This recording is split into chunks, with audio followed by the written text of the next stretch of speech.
Que Deus, em sua infinita compaixão, nos permita verdadeiramente meditar sobre as palavras que nós lemos nas suas escrituras, que assim seja. Amém.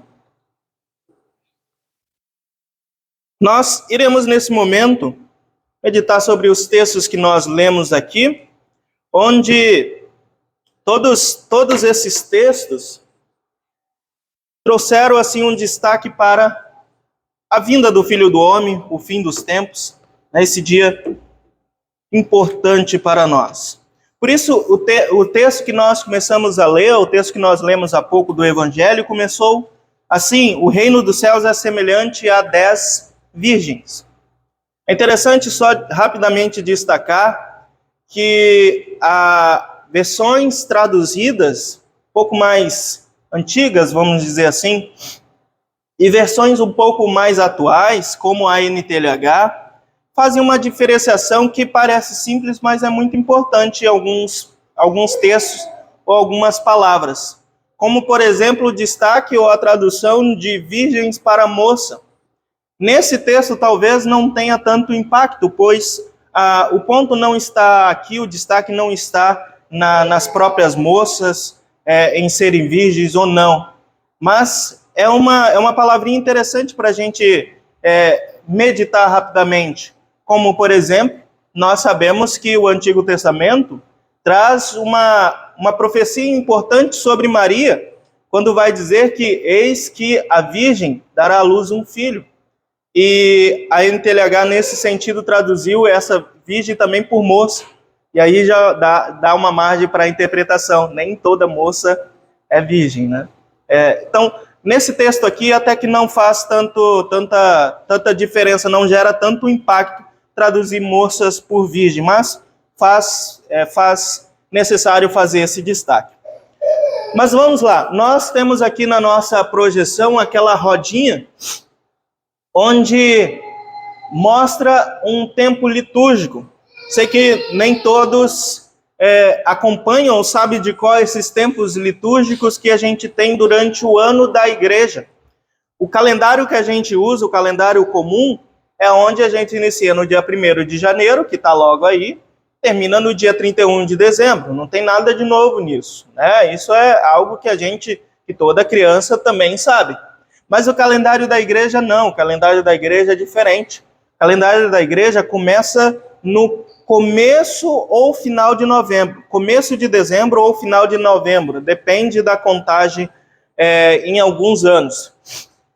Mas, enfim, começa ali no período do Advento. Nessa imagem retirada da internet, não foi uma imagem que a gente fez, o período do Advento ali está em roxo, mas na verdade é um período azul, que logo mais nós teremos, né? Depois vem o Natal, depois vem... ali colocou um tempo comum, porque provavelmente essa imagem aqui é uma imagem mais católica. Mas depois do Natal vem a Epifania, depois a Quaresma, o tempo da Páscoa e o tempo de Pentecostes, que é o tempo que nós estamos, que é um tempo longo, tempo que iniciou lá 50 dias, né, 50 dias depois da ascensão de Jesus, em maio, se eu não me engano, e nós estamos até hoje no tempo de Pentecostes. Por isso alguns chamam de período comum, porque é um período muito longo. A gente tem as cores verdes aqui para destacar. Por que mencionar isso? Porque nós estamos no fim. Nós estamos no mês de novembro já. E daqui 2 semanas acaba o ano da igreja. Nós já estamos olhando para essas coisas que antecedem, essas coisas que logo vêm pela frente, o fim. Literalmente estamos no fim, em 2 sentidos. Esse, né, é chegado o final do ano, o Natal está logo ali, já se vê as luzes piscando em vários locais, e também o fim dos tempos também vem chegando. Então é importante que a gente reflita sobre essas questões. Por mais que a gente tenha ouvido falar de guerras nesses últimos dias, por mais que a gente tenha ouvido falar da maldade florescendo no coração humano, e não é pouca maldade, a gente tem ouvido falar de abalos na natureza, coisas que trazem assim um poderio grande da própria natureza de tirar mesmo, tirar casas, tirar vidas e tudo mais. Não é por conta dessas coisas que nós iremos refletir hoje nos tempos do fim. Mas iremos refletir sobre os tempos do fim justamente porque o calendário litúrgico faz com que a gente, antes que venha o período do Advento, que é esse período de preparação para o Natal, preparação para a chegada do rei, para a vinda do bebê, né, do bebê prometido, antes que venha essas coisas, então a gente reflete sobre o fim. Para pensar um pouquinho sobre aquilo que nós temos adiante, que é também, pode ser encarado tanto como um período de trevas, quanto um período de consolo. E essa dualidade nós vamos falar logo mais, por conta dos textos que nós temos aqui. Mas antes disso, pode deixar aí. Mas antes de entrar nessa dualidade aqui, nós podemos pensar assim, mas por que então o calendário litúrgico deixa para pensar das coisas do fim quando está chegando o final do ano? Mas isso não é algo que nós exatamente fazemos? Por exemplo, quando é que nós pensamos na morte? Quando alguém morre. Quando alguém acaba indo. Quando é que nós pensamos no que nós vamos fazer no ano que vem? Quando o final do ano chega. Que nós vamos fazer quando eu me formar? Quando chega o final do curso. Quando chega o final de um ciclo. A gente sempre para pensar das coisas que estão adiante ou de um novo ciclo quando ele termina.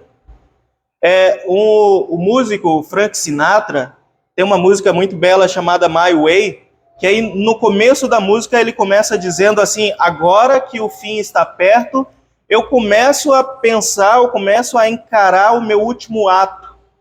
Agora que está chegando o fim, eu começo a pensar nas coisas do fim. Por isso nós estamos aqui, encarando. Mas como é que nós encaramos o fim? Como é que nós encaramos o juízo final? Por isso, duas formas. Uma forma de treva e uma forma de consolo. Que as duas das leituras que nós temos durante esse culto, uma a gente já fez, que é de Amós, e a de Paulo nós iremos fazer no final desse culto, mas eu vou antecipar o que essa leitura fala, e quando nós chegarmos lá, nós já vamos saber o porquê que Paulo fala aquelas coisas. Primeiramente, vamos pensar na fala de Amós. Nós lemos antes da nossa confissão dos pecados. Amós tem essa abordagem um pouco mais densa, um pouco mais de trevas, diante do seu cenário, diante dos seus ouvintes. Então ele fala, por que vocês estão aguardando, por que vocês estão querendo antecipar a vinda do rei? Porque não será um dia bonito, será um dia de trevas. Um dia onde não haverá para onde fugir. Um dia onde todos estarão diante do Senhor. De uma forma impactante. Todos verão. Não há um que não irá ver a chegada do rei. Então, é impactante a forma como Amós está falando aqui diretamente por esse dia. Ao ponto de que, quando nós terminamos de ouvir assim, olha, é um dia de trevas, é um dia de escuridão, não é um dia legal. Ou não é um dia manso. A gente termina dizendo assim, então, Senhor, volte daqui a pouco, não agora. Não vem agora. Deixa para mais adiante, porque se é um dia assim tão feio, então espere mais um pouco. Deixa que a gente prepare aqui um pouco mais os nossos corações. E é esse justamente o impacto em que o texto quer causar. Tentou causar ou provocou nos seus primeiros ouvintes. E aí a gente tem que olhar um pouco mais para o texto de Amós se esse impacto foi realmente recebido como a mensagem queria receber, mas nós a recebemos com um impacto grande também hoje. É um dia de treva. E do outro lado nós temos Paulo. Paulo também falando sobre o dia. Na verdade, Paulo está aqui no texto de 1 Tessalonicenses, capítulo 4, os versículos finais, ele está aqui respondendo uma pergunta, uma questão que foi feita a ele. A questão gira em torno daqueles que já morreram. Porque as pessoas estavam preocupadas no sentido assim: se Cristo está para voltar agora, e as pessoas que já morreram? O que vão acontecer com elas? Elas vão continuar mortas? Elas não vão ser ressuscitadas? Como é que vai acontecer? Foi em vão que elas viveram na fé? Né? Uma pergunta mais ou menos nesse sentido. E aí Paulo, ele vem com a sua retórica, com a sua forma mansa de dizer, e aí ele nos responde, dizendo, olha, que há uma sequência dos fatos. Haverá uma sequência dos fatos naquele dia. Na verdade, aqueles que estiverem dormindo no Senhor, é uma expressão que Paulo usa bastante para falar sobre a morte, um descanso, estar descansando no Senhor. Esses, primeiramente, vão ressuscitar e serão colocados diante do Senhor. Depois, aqueles que estão vivos. Primeiramente, aqueles que estão descansando no Senhor serão ressuscitados e juntados com os seus corpos. Né? Nós sabemos que a carne é pó e ao pó volta, né? A carne, ela se desfaz.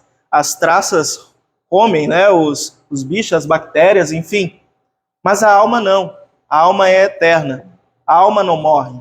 Portanto, a alma novamente juntará com esses corpos que serão restaurados de uma forma gloriosa. E aí a gente pode lembrar do momento em que Jesus ele vai ao monte da transfiguração, né? Esse é o título do texto, né? Jesus é transfigurado na frente dos discípulos e sua aparência era uma aparência gloriosa, suas roupas estavam brilhando como a luz. E essa é a forma gloriosa daqueles que serão ressuscitados e também daqueles que serão restaurados, porque depois disso, então, aqueles que tiverem vivos, diz Paulo, esse também se juntarão aos primeiros. Então, é uma mensagem que Paulo termina assim: então consolem com essas palavras. Mas uma dualidade ainda. Será que Paulo e Amós estão olhando para o mesmo dia? Porque aparentemente eles estão falando duas coisas diferentes. Será que eles estão falando a mesma língua? Será que eles entenderam quando Deus revelou para eles aquilo que vai acontecer naquele dia? E Paulo termina falando assim: olha, consolem com essas palavras, mas quando a gente termina de ouvir esse texto de Amós, a gente fica assim: como é que a gente vai ficar consolado se nós estamos assustados? Se nós estamos com medo desse dia, como é que eu vou me consolar com algo que eu tenho medo? Por isso nós precisamos ouvir Jesus. Jesus é sempre a resposta. E aqui Jesus é a resposta quando ele traz para nós essa parábola das 10 moças, parábola que nós acabamos de ouvir. Na verdade, essa parábola que Jesus conta aqui é uma parábola que ele vem trazendo ao longo do capítulo anterior, né, o capítulo 24, algumas falas a respeito do dia do juízo. Tudo se inicia quando Jesus, né, está com seus discípulos olhando o templo de Jerusalém, e os discípulos admirados falam daquele templo e Jesus diz: olha, não vai ficar pedra sobre pedra. E aí, a partir disso, Jesus começa a anunciar a sua volta, né, a sua vinda. Mas os discípulos então perguntam, olha, em particular, né, os discípulos chamam Jesus no momento em que eles estão separados com Jesus, e eles perguntam, olha, quando é que essas coisas vão acontecer? Diz para nós. E aí, ao longo do capítulo 24, Jesus começa a ensinar sobre os últimos dias. Traz vários textos, algumas parábolas também, e algumas falas que são importantes, impactantes, onde ele diz, olha, mas ninguém sabe o dia nem a hora. Nem mesmo o filho sabe. Apenas o pai sabe o dia e a hora. E essa é uma frase tão importante para o que Jesus quer destacar para nós diante da vinda, da sua vinda, da sua segunda vinda, que ele também repete lá no final dessa parábola que nós ouvimos. Portanto, vigiem, porque ninguém sabe nem o dia e nem a hora. Mas então, qual que é o ensino dessa parábola? Por que Jesus diz essa frase várias vezes, né? Por quê? Qual que é o foco? Qual que é a coisa mais importante, se não é saber o dia e nem a hora? Porque se a gente sabe, e aí tem uma parábola que Jesus diz assim, se o dono da casa soubesse o dia e a hora em que um assaltante viria, ele certamente se prepararia para aquele momento. E isso também é para nós. Se a gente sabe o dia e a hora em que Deus volta, então a gente também se prepara para aquela hora, para aquele momento. E o resto da nossa vida? E o resto do nosso tempo? Eis que aqui está essa parábola, então. Uma parábola em que coloca, em primeiro momento, todas as moças, todas as virgens, no mesmo patamar. Veja que, primeiramente, não há diferenciação. Todas elas estavam ali esperando. Todas elas dormiram esperando também. Todas elas acordaram, foram chamadas. Todas elas estavam com as suas lamparinas, luminárias. Para os mais novos talvez não conheçam essa forma de iluminar um ambiente escuro, né? Os mais velhos talvez conheçam só de nome também, porque não é tão velho assim ao ponto de terem usado lamparinas, né?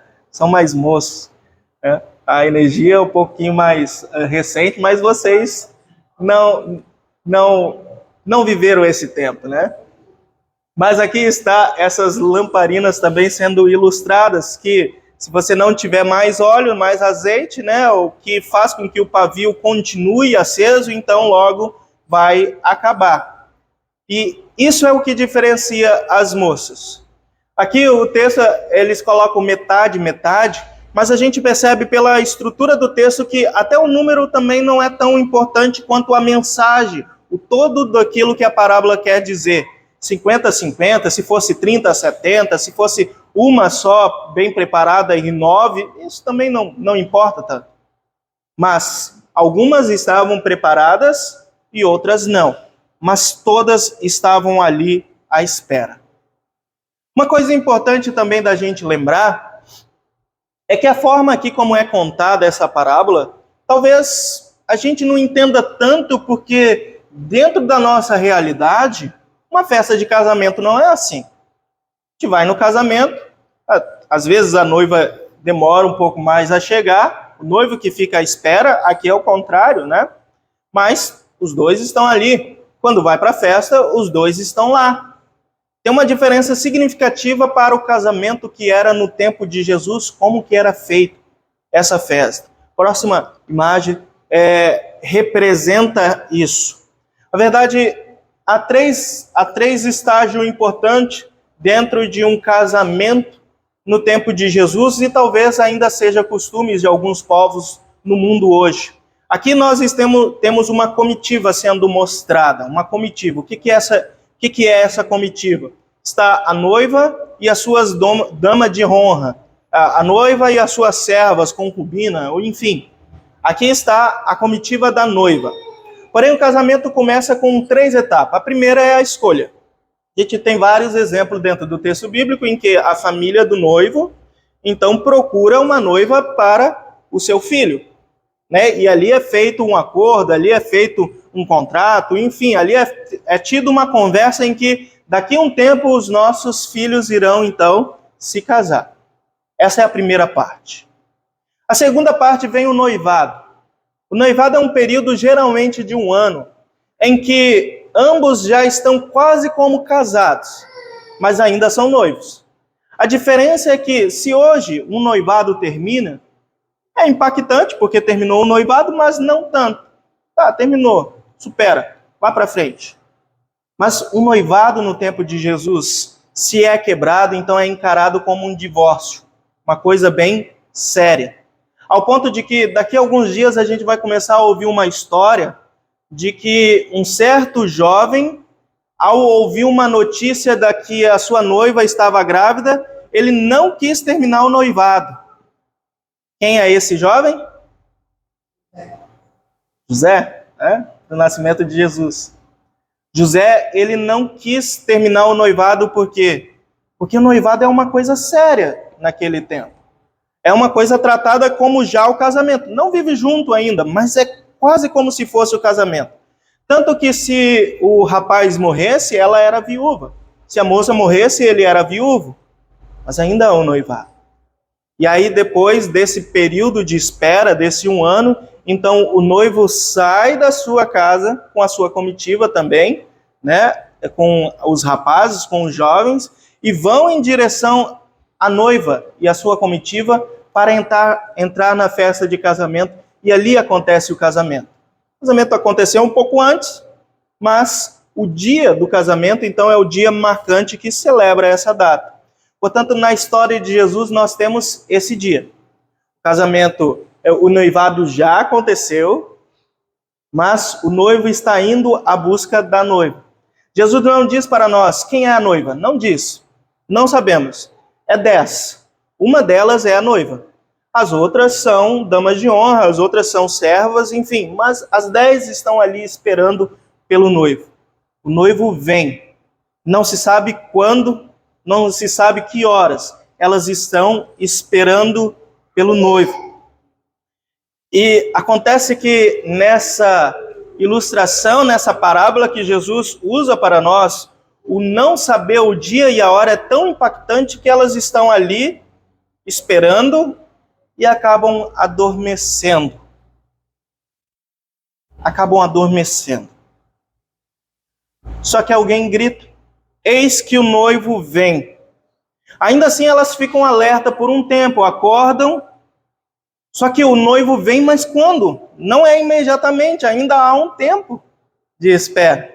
Ao ponto de que o pavio de algumas começam a se apagar. E as outras ainda dizem: meia-noite. Vão, procurem, comprem. Nós não podemos ceder. É nosso. O que nós temos aqui é nosso, é meu. Se eu der para você, eu não terei. Não tem como passar. E aí elas vão. E o texto é tão interessante que uma tradução até sugere que essas que não se prepararam são loucas por não terem se preparado para um momento tão importante como esse. Ao ponto de que elas não conseguiram ver o rosto do noivo. Quando elas voltaram, o portão já estava fechado. A porta já está fechada. É tarde demais. Já não há mais tempo para nada. O texto aqui é tão enfático nessa fala que nós podemos comparar com uma fala lá de Amós novamente. Quando Amós diz que o dia do Senhor será como se um homem fugisse de um leão. Nós falamos de leão hoje de manhã, inclusive. Será como um homem fugisse de um leão, lhe saísse ao encontro um urso, e como se entrando na sua casa ele coloca a mão na parede e então aparece uma cobra. Ele for mordido por uma cobra. Então não há escapatória. Os 3 animais são animais que atacam para a morte. É uma coisa séria, é uma coisa pesada. A porta fechou. É o mesmo sentido aqui. Como se Jesus ainda dissesse, como ele disse em outros momentos: haverá choro e ranger de dentes nesse momento. De raiva, de tristeza, de rancor, ou de: e se eu tivesse chegado mais cedo, e se eu tivesse comprado mais, e se... Não tem mais tempo, acabou. Apocalipse também tem um cenário parecido, quando ele diz que ele olha para o livro e o livro está fechado, ele está escrito de frente e trás, mas não tem mais espaço para nada. Está tudo escrito, acabou, não tem mais tempo. Por nossa sorte, para a nossa graça, vou dizer, para a graça de Deus, nós vivemos no tempo em que isso ainda não aconteceu. O livro ainda não está fechado. Nós ainda temos tempo. Nós vivemos nesse tempo em que Jesus está ainda ecoando em nossos ouvidos. Vigiem, estejam alertas. Não deixe que a chama se apague. E nós podemos precisamente interpretar essa chama como a fé. Nós podemos interpretar ela como a fé nesse texto. Esse é um texto que não diz isso claramente para nós, mas está aqui, na nossa frente, a fé, ao ponto de que a nossa fé nós não podemos dar. Até queríamos que, ao perceber que a fé é tão importante, até queríamos dividir a nossa fé com os nossos filhos, com os nossos parentes, mas a fé é individual. Não dá para passar. Dá para a gente testemunhar, orar, fazer de tudo possível, mas ainda assim, diante do Senhor, a lamparina é única. É essa chama que nós temos. Nós temos ouvido falar de Jesus. Nós confessamos Jesus agora há pouco. Porém, o mestre diz para nós nesse texto que, por vezes, a nossa impaciência de esperar pode fazer com que a nossa fé se enfraqueça, se esfrie ou até mesmo se apague. O mestre diz também em outros momentos que aquilo que está em nosso redor, os perigos, as outras pessoas, podem ser pedras de tropeço ao ponto de fazer também com que a nossa fé se apague e esfrie. O próprio diabo, o diabo está ao nosso derredor e também, com as suas artimanhas, ele pode fazer com que a nossa fé se esfrie. Então tem mais motivos para termos menos fé do que ter mais motivos para termos a nossa fé forte nesse sentido, né? Em muitos momentos, ter uma fé forte pode parecer desvantagem para esse mundo, para as coisas que estão ao nosso redor. Mas quando nós nos deparamos com a mensagem do dia do juízo, nós percebemos que vale muito mais a pena que nós continuamos a buscar a palavra de Deus. Continuamos a buscar, enquanto nós temos tempo, essa venda, né? Essa venda gratuita da fé, que nós não pagamos, mas ela está aí disponível para nós. Essa sinceridade da fé também, de agir, de termos mais e mais oportunidades, é que nós já dissemos que Amós, ele procura no seu público isso, que ouça essa mensagem atentamente e volte para Deus com outra forma de agir. Não uma forma vazia. Isso não significa que quando Deus voltar e se nós estivermos dentro da igreja, nós seremos salvos. Talvez nós possamos estar aqui quando Jesus voltar. Mas aí, a fé que está em nosso coração, ou a fé que não está em nosso coração, isso aí que vai ser o parâmetro para nós estarmos diante de uma mensagem de Amós ou diante de uma mensagem de Paulo. Por isso não são mensagens que se contradizem, uma que diz consolem com essas palavras e a outra que diz esse é um dia de trevas. Não é uma contradição, mas é o chamado ao arrependimento e o chamado a nos mantermos firmes nessa fé até o fim. Sabendo também aquilo que é prioridade para nós. Sabendo também aquilo que é graça gratuita para nós. Portanto, aqui nós podemos nos voltar a um trecho em que nós temos a graça de Deus dentro dessa parábola. Nem tudo é lei, mas há evangelho nela também. Chegou o noivo, as que estavam preparadas entraram com ele para dentro da festa de casamento. Essa festa é o momento em que nós mais aguardamos, o cear com Deus, estarmos com Deus. Nós podemos não ser 100% vigilantes, por isso nós somos sempre chamados ao arrependimento para voltar para Deus, para procurar a ajuda de Deus. Percebo que essas daqui que entraram também não foram 100% vigilantes, elas dormiram no momento. Elas estavam esperando e dormiram, alguém alertou. Por isso a mensagem da igreja é importante, para que continue a chamar, olha, o noivo está vindo, vamos despertar do sono, vamos voltar. Desperta, ó tu que dormes, né? Tem um hino que a gente canta. E aí a gente vê a graça de Deus ao ponto de receber pecadores para dentro da sua festa. E Deus somente recebe esses pecadores através da sua própria graça. Aquela que se entregou na cruz do Calvário para perdoar, para salvar, para buscar aqueles que estavam cativos pelo diabo, para nos dar uma nova chance. Portanto, se Cristo vier amanhã, se vier daqui 5 anos, se vier daqui 50 anos, se nós morrermos enquanto ainda estivermos esperando, isso não importa. O tempo não importa, o dia e a hora não importam. Aqui nós vemos que o que importa é nós estarmos com Cristo, é nós estarmos vigilantes. Porque se nós tivermos tempo ainda para anunciar para as outras pessoas, isso será graça. Se nós tivermos tempo ainda para trabalhar, para lutar pelos aqueles que estão ao nosso redor, para ficarmos ainda mais firmes, isso é graça de Deus. Mas se nós não tivermos mais tempo também será graça de Deus, porque logo nós estaremos com Deus. Então, aonde não haverá mais luta, aonde não haverá mais dor, não haverá mais doença, mais pecados, mais guerras. Então, é infinitamente melhor estar com Cristo por conta dessas coisas. E assim a gente encerra com as palavras de Paulo, né, que nós possamos nos consolar com essas palavras. E depois de toda essa leitura de como é o dia do Senhor, certamente a gente tem motivos de sobra para estar consolados. Que assim seja. Amém.